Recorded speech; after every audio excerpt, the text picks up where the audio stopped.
Puluhan ribu rumah dan fasilitas pendidikan terdampak banjir di Kabupaten Pelalawan, di mana banjir terjadi akibat limpahan air dari PLTA Koto Panjang di Kabupaten Kampar. Menanggapi hal tersebut, DPRD Riau menggelar hearing mencari solusi permasalahan tersebut.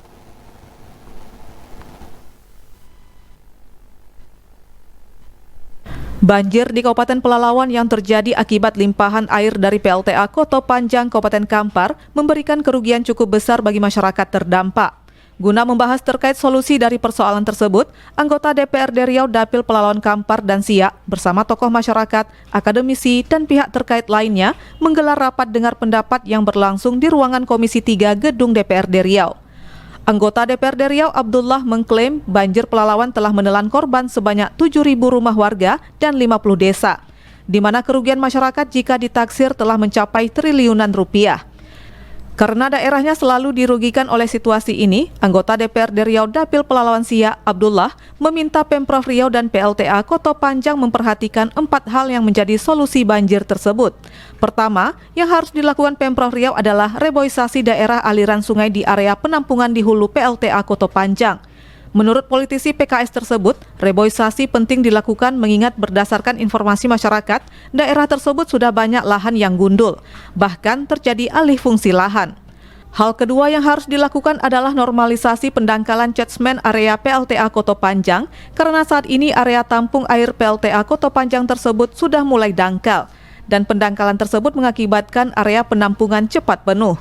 Ketiga, yang harus dilakukan adalah penggalian dan reboisasi area hilir Sungai Kampar. Dan keempat, mengubah teknik pembukaan pintu PLTA Koto Panjang. Mulai dari hulunya sampai ke hilirnya. Jadi kita sudah mapping persoalannya apa. Nah, ini yang kita mau bicarakan dengan PLTA dan Balai Wilayah Sungai. Kami melihat itu ada 5 setidaknya solusinya. Kami tidak hanya menyampaikan ini loh masalahnya, tapi kita juga menganalisa ini loh problemnya. Pertama soal di hulunya, daya tangkap airnya yang sudah berkurang. Mulai dari 3 juta kubik dulu PLTA dibangun dengan amdalnya, sekarang hanya cuma 1,6 juta kubik.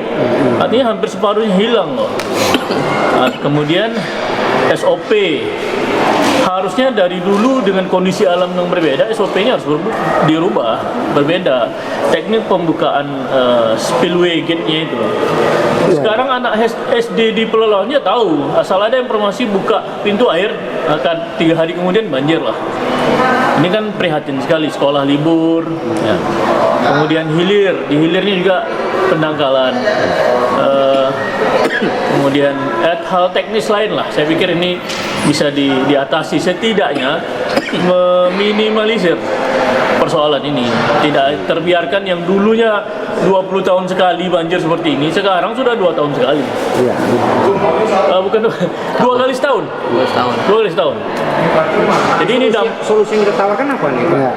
Yang 4 tadi Bang, 5 sama 1 reboisasi kembali di hulu dan kembalikan fungsi catchment area yang 3.337 hektar itu. 3.337 km persegi.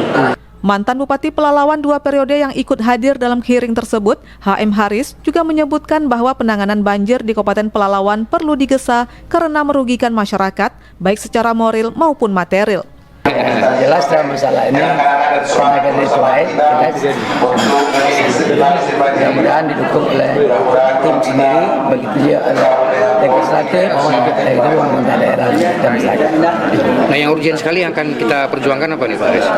Yang urgent sekali itu misalnya PLTA itu pembukaan di tempo banyak sekali buka itu. Mungkin kita mengatur, dari saya bilang kan untuk jangka pendek ini kita harus bicara dulu secara langsung dengan PLN, dibatasi pembuangan air pembukaan pintu air itu.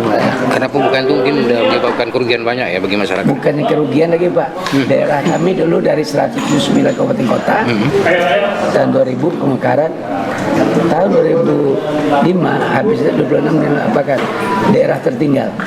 Jadi dari 170 12 kabupaten kota tertinggal, termasuk salah satu Pelalawan.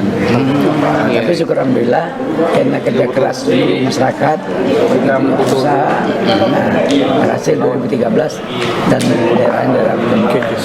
Anggota DPRD Riau Abdullah berharap Gubernur Riau dapat memperhatikan masalah tersebut dengan serius.